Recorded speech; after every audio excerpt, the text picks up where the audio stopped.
আমার ভালোবাসা তো ভুল ছিল না, কেন করলে তুমি এমন ছলনা? কি দোষে দোষী করে তুমি চলে যাও, অশান্ত মন আমার কিছু বুঝে না।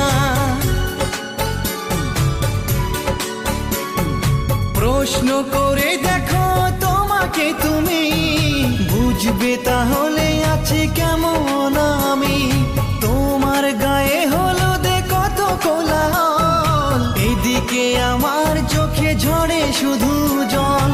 ভুলতে পারি না আমি তোমার স্মৃতি, কেমনে ভুলে গেছো ওগো প্রিয়সী। মনে কি পড়ে না সেই মধুর প্রীতি, মনে কি পড়ে না সেই মধুর প্রীতি। পুষ্পে ভরা তোমার পেলাম চিঠি।